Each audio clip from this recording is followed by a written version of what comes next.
All sports, all plays. All sports, all plays. All sports, all plays. 365, we making up plays. You talking the game, get you through the days. We're high in the court, the dime in the lane. Variety, topics, living the same. All presentation, sports information. In the airways, taking the nation. All sport, all plays, like working your faces. Grace at the field, so tie the laces. All sports, all plays.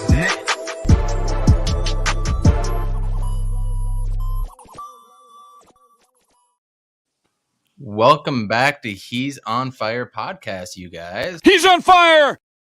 We're on episode 45, and it has been a lot of fun covering these teams. We got the pleasure of covering the Cardinals when they were good. We get this Phoenix Suns team that is just mowing down everybody in every way, shape, or form. It doesn't matter if they start bad, if they miss free throws, if they turn the ball over, they just keep on winning. And we're going to get to absolutely everything tonight. I got my man, Suns fan Randy here.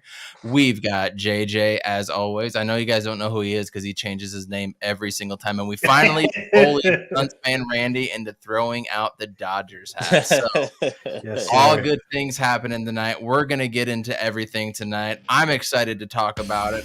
All-Star game is coming up. We're finally at the break. 47-10. The Suns just won 124-121 in a weird-ass game. Welcome back to He's on Fire podcast. Let's get into it. Urkavici sets. Looks up. And it is caught! Down strong! Blitz coming. Matthews. Palmer extending the play. Crosses the field. Larry Fitzgerald. There he scores. It's over. It's insane. To the 4-yard line. Crowder looking, throws it alley. Oh! He puts it down! He puts it down! They're getting a little wobbly. The downfield shot out of you. The one race. They won't get it. Center field. The Diamondbacks are world champions.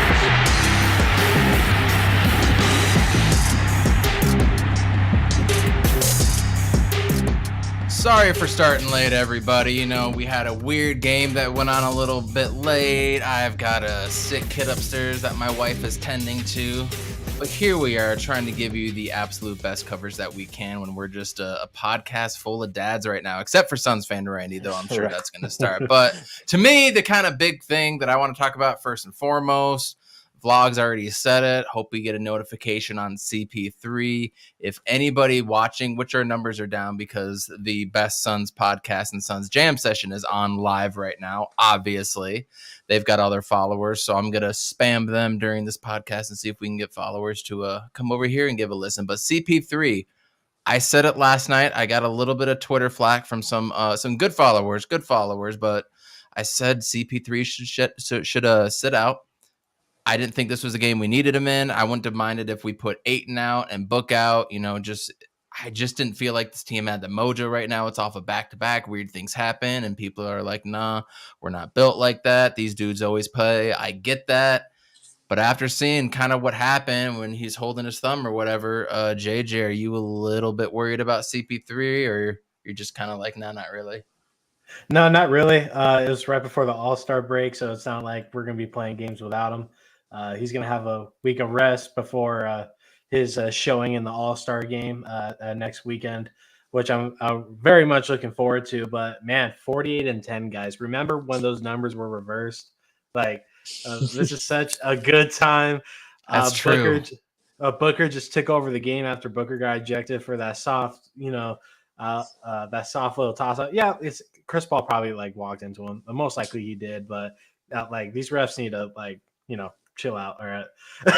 But 48-10. This team is just rolling. We're gonna get into Aaron Holiday and everything that he's doing. I gotta cut you off. Chris Paul is getting an MRI on the hand that he injured in the last game before the break against the worst team in the West, while the Suns are head and shoulders above everybody else. So he's getting an MRI. I don't know if it's as we speak, but if I see something, I'll update you.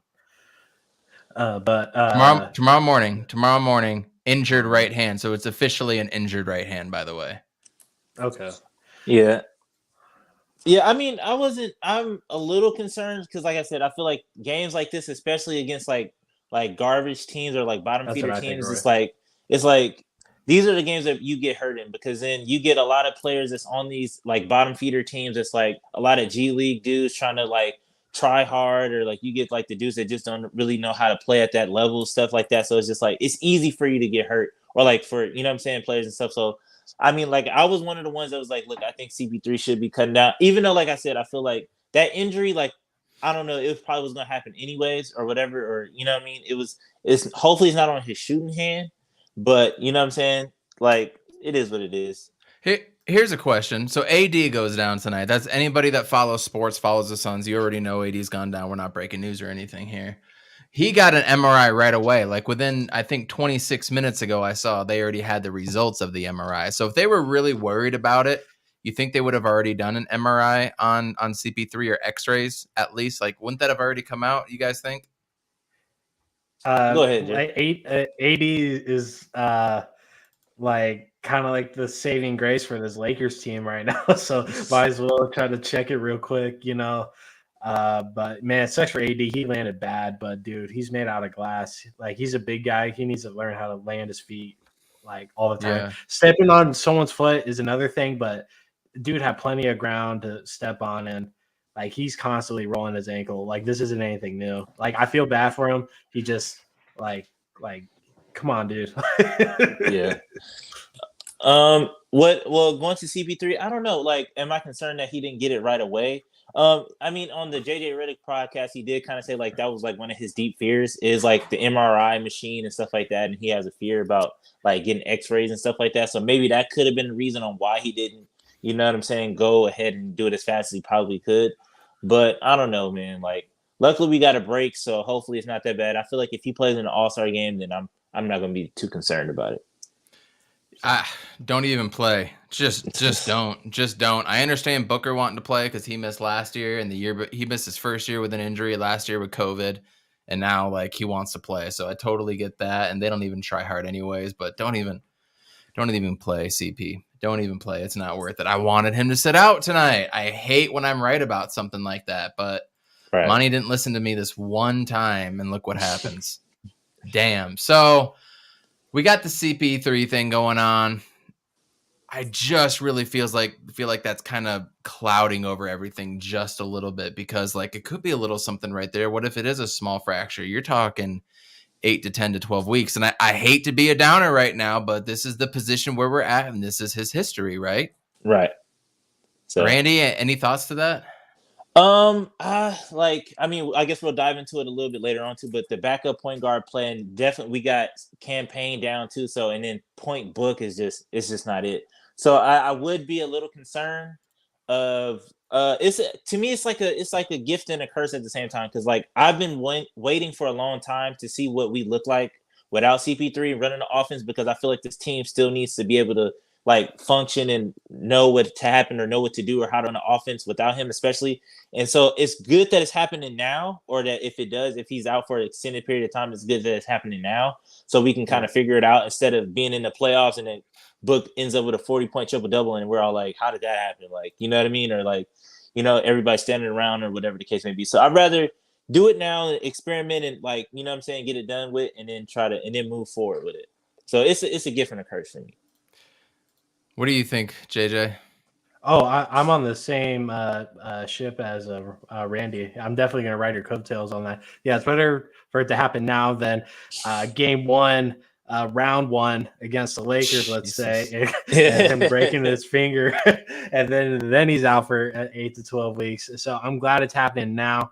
We don't know if it's broken. It looked like he jammed his finger. I'm just going to roll with that. I think Roy said that earlier. That's what I'm rolling with. He wasn't grabbing his finger, though, you guys. He was grabbing right here. Yeah. That ain't a jam. I don't know. But as long as it's not his for the best. As long as it's not his shooting. What? I mean, he doesn't really go left anyway. I don't know. He doesn't really shoot left-handed anyway. So I got to look back. It's his right hand. I think it was his right. It's his right hand, and then he was holding it like this, and then he was doing this. Sorry, this is great audio content for anybody listening right now. I'm grabbing the little piece of fatty skin that's like right between your forefinger and your thumb, kind of right in there. It looked like that's where he was, and this has been my fear, man. This has been my fear, to look beastie as all hell, have it be the quote unquote best Suns team ever, and then something like this happens. This has been my fear. I haven't said it at all. I haven't said it. I'm not coming over here and jinxing everything. I'm just being real of where we're at. We all remember Joe Johnson. I guess you guys might not. Shit, what am I talking about? 2005, Joe Johnson in the playoffs going down. We all remember Amari. Like, these things happen. It's sports. We're Arizona sports fans, for fuck's sake. Yeah. Right.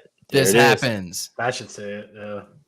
There it is. Right Sorry there. for cursing, JNS. Sorry for cursing. Dropping F-bombs on my own podcast. I apologize, ASAP Sports. So here we are. That's going on. And I really want to be positive about a lot of things right now, but it's a little difficult. On the plus side, Campaign's been out a while. He's got to be coming back soon. So if we've got Elfrid Payton, Aaron Holiday, Point Book at times, plus Campaign, I feel like we could at least get it through a stretch of games. I really do. I feel like this team can do it, and maybe it's a good thing. Sometimes when your other players go down, like when Ayton went down, it ended up to be a good thing. We signed a Biz out of it. Now we have this depth, right? And they showed out. Jalen Smith was able to show out, and we were able to trade for who we traded for in Torrey Craig. Welcome back, by the way. We haven't even been on the podcast since you've been here. It could be a good thing. It forces Aaron Holiday and other dudes to make a move, and Shamet's going to come back at some point. I feel like Aaron Holiday is going to light that ass under Shamet. Yeah, and he could turn out it's better. looking like that. Under Cameron Payne, and that's what I'm most excited about with Aaron Holiday, because, like I said on my show, like, I'm falling in love with Aaron Holiday and fast. Like, to me, it's like he's Javon Carter, but like on steroids. Like, you know what I'm saying? He can shoot. Like, like, he really has some vision out there. Like, he's been throwing couple dimes, and it's just like, when he learns the system, it's gonna be like, because he's been throwing it to spots where it's like, oh, I thought he was gonna be there because maybe he's used to other offenses. But it's like he got a couple of dimers, and then him and Mikal Bridges today kind of led that charge of getting us up by 9, even though like they did what they did. But yeah, go ahead. I'm just gonna share my my screen for you real quick and show you something that I tweeted earlier tonight. I said Aaron Holiday is a better version of Javon Carter. Am I wrong? Nah, I literally just said that. Twitterless Suns fan D is copping me right now. Yeah, 100%. Like, just Javon Carter with all the hustle. Like, Javon Carter was like, he was hustle, but then he would do stuff to kind of like counteract that or contradict it. So it was just like, man, like, I would love you, but it's just like you turn the ball over, or you can't shoot, or like you can't run the offense. And Aaron Holiday is just like, he seemed like he can do, you know what I'm saying, a little bit of everything. But it's just like, dang, like, you know what I'm saying? I hate your brother so much, but it's just like, he's so good. So it's a little weird, but yeah, man. So it was a good thing to see. But I like with CP3 going down and stuff like that, I feel like we can't hit the panic button, because we can't sit up here and shout and yell like, oh, we're a deep team, and then now CP3 goes down and it's like, oh, damn, we're worried. So it's just like, exactly. You know what I'm saying? We got to stand 10 toes on it and be like, all right, we're a deep team. Like, this is what it is. Yeah, I mean, he's not going to be around forever, but thank God for Aaron Holiday. I mean, I could go off and on about Aaron Holiday and what I think his potential could be. The way he's able to maneuver between defenses, his shooting ability, his defense, his hounding defense that you were talking about, like Javon Carter. I mean, I just can't wait to see Campaign and Aaron Holiday together in that backcourt. I can't wait for them to cause massive panic all over the court. I mean, he looks like just a little bit shorter version of Drew Holiday in that defense, you guys. He really does. What have you seen, JJ, from Aaron? Aaron Holiday. Aaron Holiday has been pretty impressive these last 3 games. I didn't know much of them when we acquired him. We were going for the other Holiday brother, not Drew, but the other one. But, Justin, but I'll take it. We played against him like a couple days before. He was kind of going off, and I didn't even realize that was him. But he's been like very consistent, and I think what he's doing is pretty sustainable. like, yeah, we're probably not going to see much of him like going forward, like in the playoffs and stuff. But what we've really been missing from this year compared to last year is the scoring off the bench or just the garbage time minutes where these teams just come roaring back and all of a sudden it's like a 3-point game with like a minute and a half left. So if we can if Aaron Holiday keeps this consistency up, like there might be a time where Campaign and Aaron Holiday are sharing the same court and just Aaron Holiday can be sort of maybe the leading the charge when it comes to scoring. Yeah, Cam Johnson is definitely going to be out there as well. But what I'm seeing from him is a very bright and like I'm glad he's young too. You know, he's feisty. He's exactly like Javon Carter, but he can play into 0.5 offense. He knows when to put the defensive pressure on, and he knows when the switches are coming. So he's very vigilant, and he's really making it worthwhile during his minutes. So I've been very impressed. His shooting has been great. And just his court vision too. It's been very impressive. So Alfred Payton, he's had a good 5-6 games and stuff, but he definitely has some competition going forward. I completely agree with everything you said. It's a perfect addition. Monty gets all the credit in the world. It really makes me question. James Jones, yeah, man.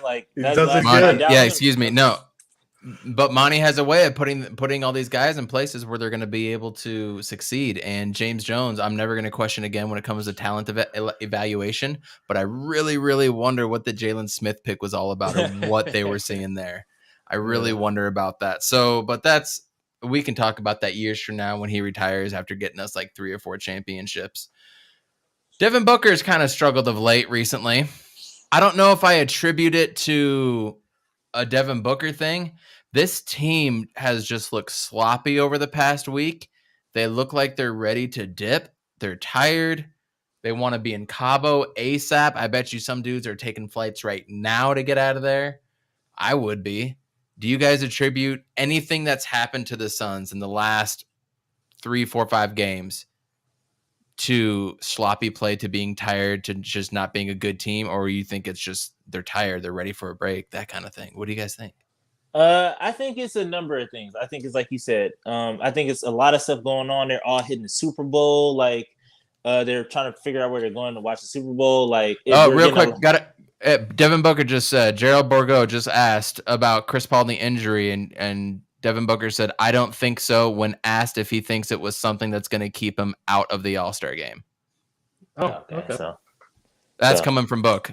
Sorry to cut you off, but it's breaking news. I really need a breaking news button. Keep going, Randy. Yeah, but it's a lot going on, especially in the last couple of weeks.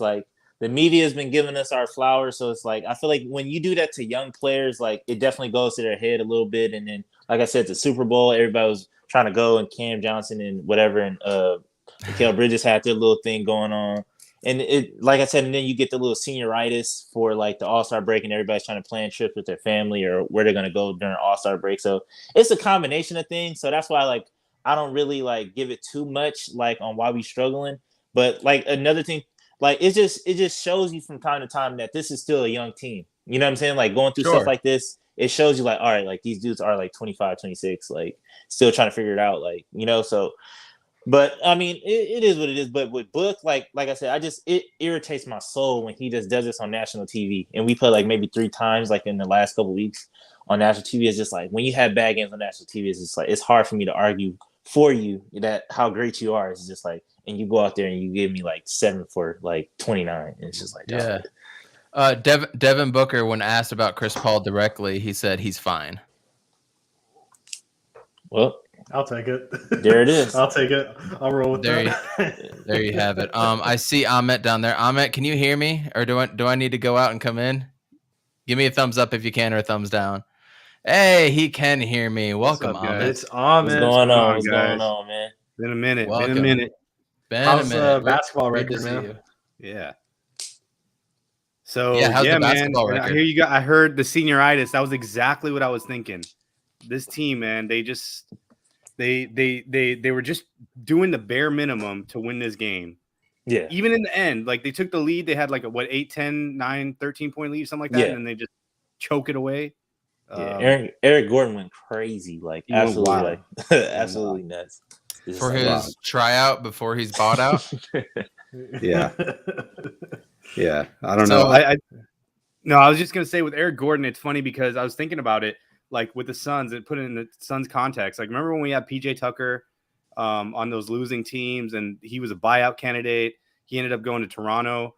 It just took a while to do it. Maybe they're just waiting for the right thing. They're waiting for that first round pick. I don't think it's going to come, and then they're going to end up trading maybe for like another like smaller asset, like a Jalen Smith type of asset or something. I'm not sold that I want him now, though. No, After kind of watching him, I'm not sold on that. I mean, I like who we have, and I don't want him. I don't want somebody else to come in thinking they can be that dude and get us out of stretchers or get us out of funks and overshoot because of we have a free flowing offense. And kind of after seeing that tonight and how he jacks up shots, I thought I wanted something like that, but I just go back to Aaron Holiday, and I'm just like, damn, that was a perfect fit, and we didn't even know about it. He's a chucker. You know, Eric Gordon's a chucker. There you go. yeah. I mean, I wish Cameron Johnson would chuck him. Like, I wouldn't mind watching him chuck. Well, there's a difference between the best shooter in the league and a guy that's a chucker, though, right?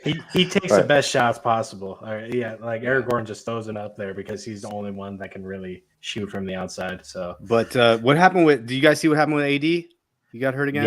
Yeah. We talked about that a little bit. Oh yeah, but yeah, the dude's been out. You guys talked about it already. I'm not laughing. I'm not being a dick. Like, oh yeah, I'm happy. It's just like, typical. Real quick, Jazz and Lakers are tied 96-96. Warriors are only up 3, and I think Nuggets got the ball coming out. Oh, Lakers just went up for the 3.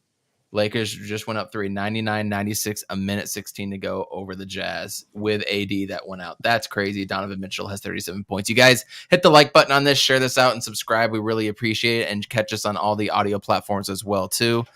Jay Ness in the house. I hope he didn't hear me cursing a little bit earlier, so come on in sometime soon, Jay Ness. Ahmed, I haven't heard from you in a while. Talk to me about your thoughts on the trade deadline with Aaron Holiday and Torrey Craig and shipping out Jalen Smith and all that fun stuff. Look, I think that James Jones and the rest of the team made the decision that the guys that we have with the leaps that they're making right now, it's going to be a death by a million cuts rather than having a bulk third scorer come in. So, I mean, I like that. I like the approach of, okay, well, we can beat you a lot of different ways. And I don't know if you guys saw David Nash's last newsletter, but the Suns are running new plays with a bunch of different wrinkles in it. So I'm just like, they're prepared for the playoffs. Like they're prepared. They have the right chemistry. They have the right composition of players to basically play any style. And we saw it in that Clippers game where they could just come in and just, bring in Torrey Craig, small ball 5, which we all wanted. And then play big when they needed to. They did a lineup where it was Cam Johnson at the 5, I believe, with Mikal Bridges, Booker, CP3, and I forget who the 5th guy was, but they're messing around with the lineups, and I love it. I love it because they're just trying to figure out every scenario. Like they know what happened last year. They went out and got the size. Now they have the size. Now the problem is in that drop coverage. We saw today JaVale McGee get burned on a few threes or get just pulled away from the hoop by Schroeder, right? So now we got to figure out how do we fix that problem. And I think that's, when you start looking at that Mikal Bridges, Cam Johnson at the bigs. Well, they switched in the fourth quarter. They went to full switching in the fourth quarter, which I expected them to. Denver took the lead. Damn, Denver did take the lead, 114-113 over the Warriors. That's obviously a game that we're going to keep track of. In fact, I'm going to share it up here. Yeah. Something that you said, that they're running new plays, I've totally noticed that. I've 100% noticed that. They're not running a lot of 52 action, which is what I've always talked about, 2 guys down below in the corners and 2 guys on the elbow. They've almost gone away from that, like, on purpose. Like, they know it works. They know that's our bread and butter. They're throwing a lot of things in. Last night, they threw a matchup zone in, which I don't know if anybody knows. That's like a man-to-man with zone defense. So if you're covered on one guy, like in the corner, and you're in a zone, you're kind of protecting that area. But if that guy cuts underneath the basket to the other side, you have to stick with him. You're not just passing it off like a zone. You're like actually sticking with him. So it's a matchup zone. They threw that wrinkle in last night. They threw in a 1-2-2, a 1-3-1. They threw in a 2-3. I think they did a 3-2, or they might have disguised it where the guys were coming up a little bit farther on a 2-3. They threw in so many wrinkles in defense last night, and it got me excited. So that's a very good point you made, Amit. JJ, are you seeing that too? That part of the reason we're not really fully functioning right now is because we are throwing in new wrinkles. Have you been noticing that? Yeah, absolutely. And Bees said it just a second ago that the All-Star game usually starts about like 50 games in. Oh, you can't hear me, Amit? But does everybody else hear me? Yeah. When you're done talking, just bounce right back in and maybe it'll work. Okay, but yeah, Bees was saying that the All-Star game usually starts about 50 games in, and we're 58 games in, so that probably has a lot to do with it. Plus, that rough stretch with the Sixers, the Bucks, Chicago, and then the stretch of games as well. So I think that, those games they really try to win those as efficiently as possible. And then with the new plays, I've definitely picked that up. Just incorporating Torrey Craig back in the lineup. He kind of fit in right away. Same thing as Aaron Holiday. You got to find minutes for all these guys. So I hope we can get some big man lineups coming in. We have Wingstop going, so I'm happy to see that. But what I love about what Monty does is that he really tries to bury his best plays back, and he kind of throws a lot of bullshit in the middle of the season, and really tries to hide his best plays from when teams look at film. It's kind of like when Scholastic Schools tries to bury racism back in the past, and they kind of just whitewash over things. So that's exactly what Monty's doing with his best plays. So yeah, you can definitely see that. You saw it in the Orlando game, when they wanted to close it out, they did. With the game tonight, yeah, it was a little rough around the edges, and the same thing in the Clippers game. I was surprised how fiery the Clippers came out, and I think the Suns were too. But they close it out. Kellen Olson on Twitter, he overheard Chris Paul. He's like, "Yeah, there's 5 minutes left. Let's just wrap it up." Yeah, and then they just came and won it. So I'm proud to see what this team is doing, and I'm glad Monty isn't settling for what's going on right now, and he's constantly looking for ways to improve this offense and defense too. So, real quick, the Jazz just lost the ball and they fouled, down 3 already. So it looks like they're going to the line, and I'm curious to see what's going to happen over in this game over here.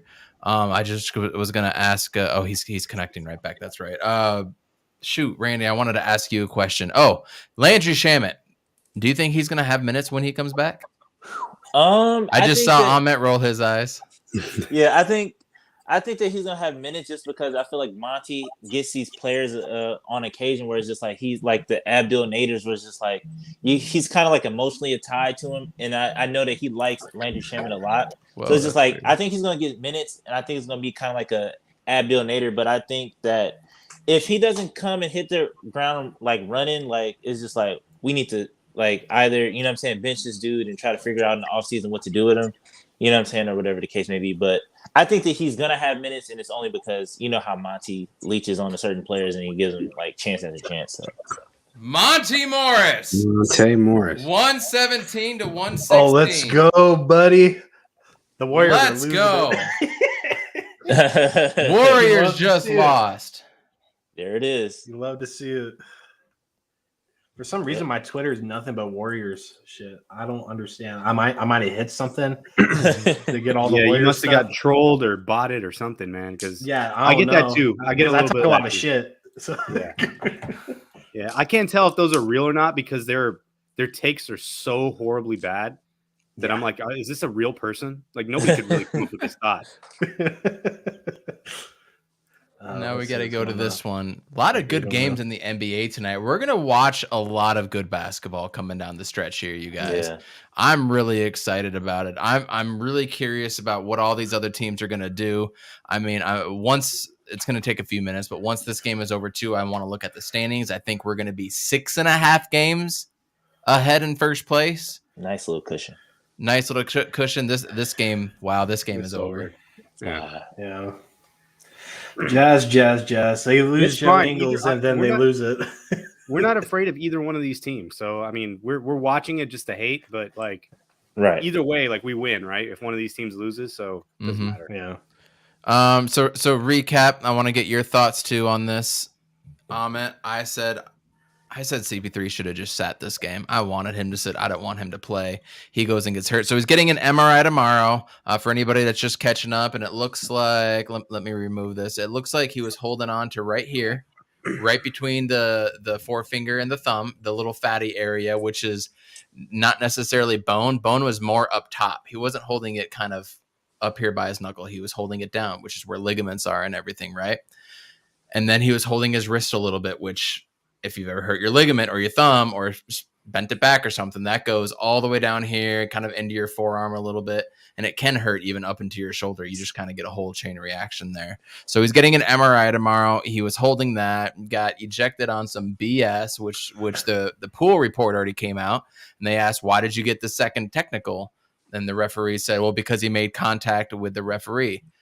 So the guy asked him again, and he said, he basically just asked, was it because he made a contact on purpose, or was it because why? And the referee came out, it's because he made contact with the ref.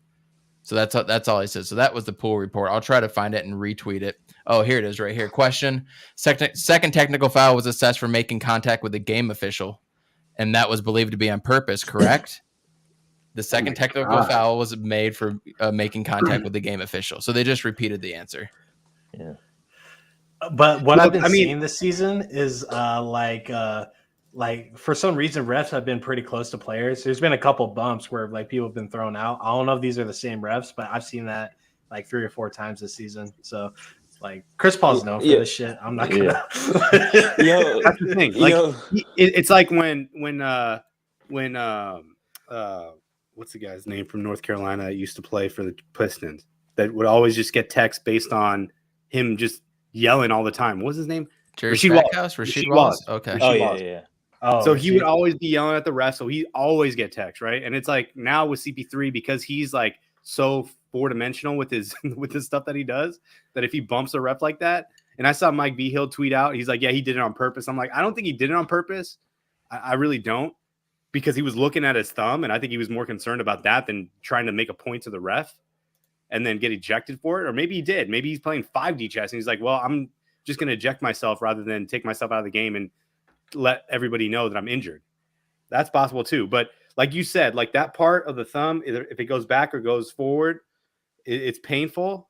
And I think it was on a shooting hand or his passing hand, right? So it messes with your shot. I've had that a few times. We'll see. If he plays in the All-Star game, then I think he's okay. If he doesn't play, then we know that it may be a little bit more serious. Well, we're going to know tomorrow. They're going to have the MRI tomorrow. Again, we play the Rockets. We should have played them. Randy. Yeah, I had a quick question. Like, all right, so at what age does it start to get like, if you jam your thumb, you feel it in your wrist and your shoulder, and it's like, what? Like, no, that's when you're messing with ligaments. If you tear a ligament or like really so much shit. It just goes all the way down, and I felt it up here when I did it, and I just like hyperextended it big time, and I just felt the pain go all the way up into here, man, all the way up into my bicep. Oh, man. I played that sounded like age. I played football my senior year. I was 25 when it happened. Okay. I got my thumb stuck in a tackle's face mask, and he like fell, and like my whole thumb went back, and it just shot all the way to like my fucking my back plate or whatever. Yeah. That's trap or something. Yeah, I felt it all the way. Like I had to sit out for like 2 games because I felt it. So, I don't like that comment. He's right. Yeah, so that is bad. And he did play with it last year, so I'm sure he'll try to play through it again, or maybe it's just a tweak. Maybe it's just good thing is now. A good thing is now and not in the playoffs. So. Oh God, I hate this. But the Rockets came out firing you guys. No KPJ, no Christian Wood. They didn't care. They came out firing. It honestly made me think a little bit different of Schroeder. I mean, I thought Schroeder had a hell of a game too. Schengen. I don't really know how to pronounce it. It doesn't matter. He came out firing too. He was looking good. Randy, what'd you think of them Rockets coming out, man? They have a bright future, right? Yeah, I mean, I like Josh Christopher, California ASU guy. You know what I'm saying? I hope everything works out for him. Jalen Green, he was all he Boo, had. Josh Christopher. Yeah, I don't like him. I think he left a year too soon. Him and Remy. But anyways, Left a year. Homie didn't even play last year. Are you kidding me? He just said I was out. Yeah, I'm doing this for my brand. Yeah, so I don't know where the direction is. They traded Daniel Tice for Dennis Schroeder and stuff I don't know where the direction. Christian Wood was out, so I just don't know. I don't know what the direction of the team is really, but I think that they're just trying to figure out just get as many young guys as they can get, and then see who can stay and who can go, and then try to figure it out from there. Yeah, I don't know what the Celtics are doing, man. I don't know what a lot of teams in the NBA are doing right now. It feels like a lot of them are trying to position themselves for a free agency that has no good free agents. No. That's what it feels like. It feels like the Portland's trying to do that. The Kings want to do that. The Wizards want to do that. Oh, let's pair Bradley Beal up with someone. And there's nobody out there right now. There is one guy. There is one guy that his name is DeAndre Ayton. Yeah, they may be trying to offer a deal to max him out to where the Suns will match it. I don't think the Suns would be dumb enough to not match it, but they may be trying to think that maybe that's what it is. Yeah, I was so mad with DA tonight because I feel like tonight, like I said, this second half of the season is all about getting DeAndre Ayton paid, or at least putting up the numbers so I feel good about him getting paid. And tonight, and then the other night against the Clippers, going 6 of 22 or 6 of it was something 5 for 14. Crazy. Yes, I was just this is just unacceptable. And then tonight, just he gave us 26, I think. 23, or 23 9 and 15, but it was just you should have been eaten. You should. There's no way Kenyon Martin Jr. should be out there or Jason Tate should be out there really putting bodies on you like that. But in DA's defense, for some reason, the refs let Zubac and DA just obliterate each other. They got no calls, dude, on either side when it came to the big men. So and he missed every time that DA got a pass. The ball was either sloppy. It was the dead duck and he missed 3 shots that he normally makes. He missed 2 hooks. He missed a little floater. There were shots that should have went down for him. Yeah. They normally do. I think he had an off night. I mean, whatever. Everybody had an off night on defense for sure. Everyone was what can we do to just do the bare minimum in this game to win? Yeah, that's all it was. They want to go on vacation. Yeah. If they lost tonight, I wouldn't have cared. Yeah, I wouldn't have cared. Real quick, Lakers come out and win. I'm looking at some tweets of Chris Paul getting an MRI tomorrow, and I'm looking at the comments. We have some really shitty people in this country because everyone's like, "Oh, good." The Warriors fans and Lakers fans are back at themselves, their usual selves. You would not believe the comments going around. I mean, we hate the Lakers. They're our number one enemy. AD just got hurt again. Did anybody on this podcast say good or celebrate or do anything like that? Nope. Nope. Just a little chuckle, or a little do better. So let's pretend Chris Paul's okay. Let's pretend Chris Paul's okay, right? We have absolutely nothing to worry about. We've played 58 games. We've got 24 left. 24 left. If we go, I just had the number in my head. If we go 14, 15, and 9, we will have the best record in Phoenix Suns history. 15 and 9. And we're 48 and 10. Are we doing it? Probably. Easily. Yeah. Easily. Because this team, we might surpass it 3 or 4 games. They said they want to break every record that any other Suns team has had. Chris Paul, I feel so remember a couple weeks ago, I was like, Booker's out here trying to make his case to be in a starter in the All-Star game. He's just putting up so many shots. In the way that Chris Paul is not taking games off, I think he's trying to make his case for his MVP. Mm-hmm. And I think that's why he's not sitting down. So I think this team is they're going to slow down. They're going to go all the way through this. Yeah, I completely agree. I almost don't want them to, though, because if our magic number is 12 right now, I'm kind of torn. 1, let's rest our dudes and not get them hurt. 2, you don't want to be out of rhythm. Yeah. So I'm kind of torn on that. Randy? Yeah. And we got to figure out lineups. Yeah. Just my whole thing with that and just the individual accolades, My thing is like I would be more okay with it if they came out and said that, opposed to like just having to read between the lines. You know what I mean? Because I feel like it's just like you can't sit up here and say like, oh, like I'm all about the team and stuff like this, but then it's just like you're doing stuff that could potentially hurt the team because you want to play and because your ego and your pride is just like, no, I want to get the validation from everybody else, and it's just like you don't need, you know what I'm saying? Like, let's go win. Like, you know what I'm saying? Like how we get rewarded, like that's not necessarily like up to you. You know what I'm saying? Or like how you get viewed. Like as long as you go out there and win, you know what I'm saying? Leave your mark on the game. Like the real hoopers know, like the real people that watch the game, not the casuals. But it's just like I said, I get it too. Like I can't imagine sitting in that seat not getting a validation or getting snubbed or whatever the case may be. So I get it from both sides of the fence, but that part irritates me. So I get that. And one thing I do want to point out is that we do have 5 back-to-backs in the last 24 games. So 10 out of 24 games do have a back-to-back involved in it, either on the front or back end. That's wild. I feel like that's a little on the ridiculous side. Right.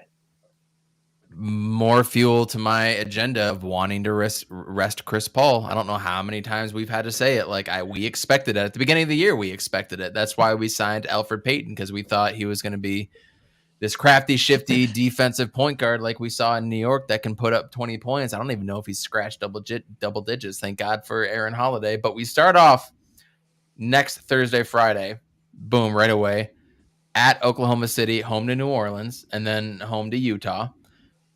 There's a weird feeling I get about this back end. And I don't know which side, if it's going to be a good side or the bad side. I want you guys to talk me out of it. I mean, after seeing what happened to Chris Paul, I'm leaning towards the bad side. So I want you to talk me out of this, but I just get a weird feeling looking at the schedule. Am I drunk? Am I stupid? And what am I right now? Am I an Arizona sports fan? You are an Arizona sports fan, so you have to have that PTSD built in already. But I think like the back half of the season is messy because if you look at a lot of these teams, like you don't know where they stand. Like Portland, they've won 4 in a row, but like realistically, like what is going on with that team? Like I don't think Dame's coming back. I don't know what that team is going to look like. You see Houston on there, Sacramento, again, another team that shook up their entire roster. Philly, they shook up their roster. Our last game is against Sacramento. You just can't see it at the bottom, by the way. So yeah. Sacramento twice. Yeah, Utah, they made some minor moves, but they're really not. They didn't really get better. So, Orlando again. I mean, I'm just looking at the big games. Like Milwaukee, that's a big one. The Warriors, that's a big one. Like, I just want to see how we play against those teams. I think this gives us the time and the flexibility to see what Shamet can do. Because now we have a different sort of chemistry with that backcourt. So you can put Shamet out there with Booker. You can put him out there with Holiday. Like, there's different scenarios where he can get out there and prove that he deserves playoff minutes and meaningful playoff minutes. So, I think that's what we got. Like, even if let's say I think the number one priority right now is we got to finish in first place, get home court throughout the entire playoffs again. Get 63 wins, I think is important. I think it's important for the fan base. I think it's important for the players. Everything else, like Randy was saying, like if CP3 wins the MVP or not, if he really wants it or not, I mean, that's not that important, I think, in the long run. I think these guys know that because the championship means more. Getting it together obviously doubles that. But I think, we're going to probably lose some games that we shouldn't lose in this stretch. But then I also see some revenge games. Like I see that Miami game. Like that Miami game is going to be a revenge game, So, and Chicago's probably going to be gunning for us at that point. So, it's going to be messy, but I still think we're going to get over 63. I'm still at the point, and Randy or JJ, I'm going to pass this off to you. I'm still at the point where it's hard for me to look ahead. Like I didn't even know we were playing the Rockets tonight when I was watching the Clippers game last night. I'm enjoying the process. So I do have a hard time looking ahead. So maybe that's why I'm getting a little PTSD and I'm just thinking about OKC right now. You know what I mean? Is that crazy of me, JJ? Are you enjoying this ride? Are you just looking forward to the playoffs right now? Where are you at mentally with this Suns team? I'm mentally everywhere. Like, yeah, I want to fast forward to the playoffs and just get this ball rolling because, I have PTSD from the finals. But I'm enjoying the ride right now, seeing how this team is just progressing and just absolutely slaughtering everybody in the league right now. But the Suns team is going to have a week off. Everybody gets to see their family, get refreshed. Booker and Chris Paul deservedly get to play in the All-Star game, even though one of them should be starters. But this backstretch, I read somewhere that now the Suns have like the fourth easiest schedule left. So that works in our advantage. You can like read the names and like literally OKC, New Orleans, Utah's not really playing good right now. Portland, New York, and then Milwaukee. So we have at least 5 games before we play competition. Really, he made it, but it was after the whistle. I heard everybody cheering. dope. I was like, "Oh man, they didn't show it though." I was like, "Oh." He didn't even react. That's the coolest. Yeah, thing. that's It's what's so G That's about what threw Devin me Booker. off on watching it. I was like, "Did he make it?" I hear everybody cheering, but like, that's crazy. That's wild. Like the schedule looks pretty favorable to us, but I think from I want to say about like March 15th we start pressing the brake a little bit. I think by then we'll possibly have like the number 1 seed and probably clinching it pretty close from then on, so we can put our foot to the brake and just go through our lineup, seeing what works for us and see what doesn't. Look over the landscape of the West and just plan for the first round. So, I definitely want to take our time with this. Monte Morris, bang. And Clay on Clay. Yeah. Nice. Yeah. Run it back one more time. That was a good Jokic pass. going right down to the post, looking like he's going to shoot, and then wide open almost.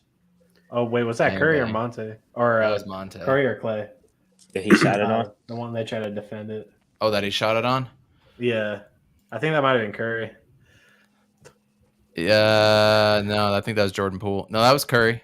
That was Curry. Ah, 100% Curry. So, just want to apologize to everybody. I had some personal stuff go down with the kiddo. He's feeling sick right before we went on the podcast, so I wasn't in the right mind frame. So I want to kind of pass it off to you, Amit, and see what other thoughts you have with the Suns going forward, since you haven't been on in a minute. Yeah, I know. No, I mean, I just like this team, man. They have so much talent on this team, and it's not just the Booker, Ayton, and CP3, but it's like what Cam Johnson's doing, what Mikal Bridges is doing, and now we're seeing what Torrey Craig steps in and he just does what he does, right? And he's shooting at a higher percentage, career high percentage from 3, which is going to be important for us. Holiday too. Like Holiday is giving us something that we weren't getting before.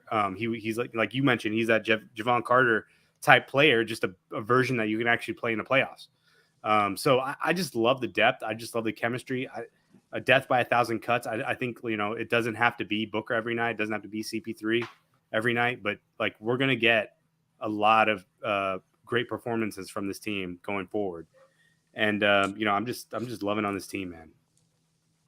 Everything just pieced together really well. It flows well.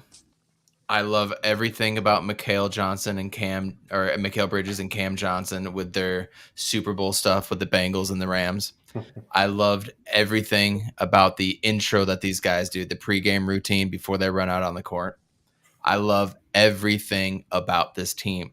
What I don't want to see is cocky ass Suns fans out there right now. We haven't won shit. We haven't done shit. I don't want to see money guy out there in the finals and having those types of dudes be all over Twitter and spamming everybody. Like, we're still the underdogs, right?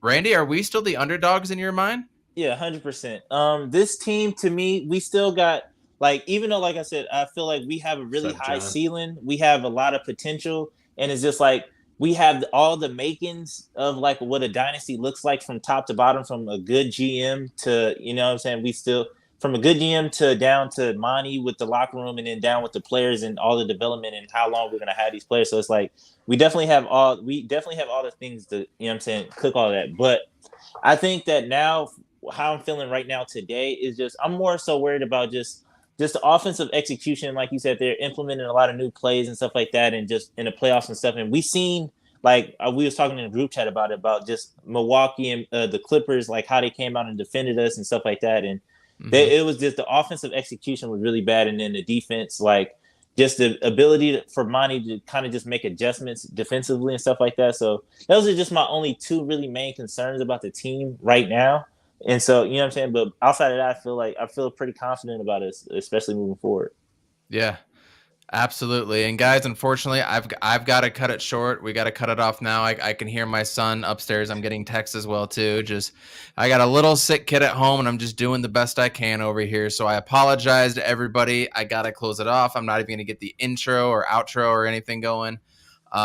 Phoenix Suns, man, I can't wait to come on Sunday. I want to do an extended podcast on Sunday if you guys are available. I'm a little mad that nobody even gave me a shout out for my vintage Sean Kemp shirt that I got over here, man. Not one person noticed Kemp, one of my favorite players of all time, and just need to bring back the Supersonics somehow, some way. So you guys, thank you for tuning in. I want to come out with something a little bit on the shorter side this week as well too, so I'll hit you guys up for that, but I do want an extended podcast on Sunday after the All-Star game. We're going to have a lot to talk about. If CP3 is healthy, it's going to be a great podcast. If not, we're going to figure out a way how we can win. So get those notifications on tomorrow. I'm going to be texting you guys when CP3 news comes out. You guys have a good one, and stay tuned, and make sure you guys follow the podcast. 110 subscribers. Thank you guys so much. Thank you. See you guys later. Thank you. See you guys.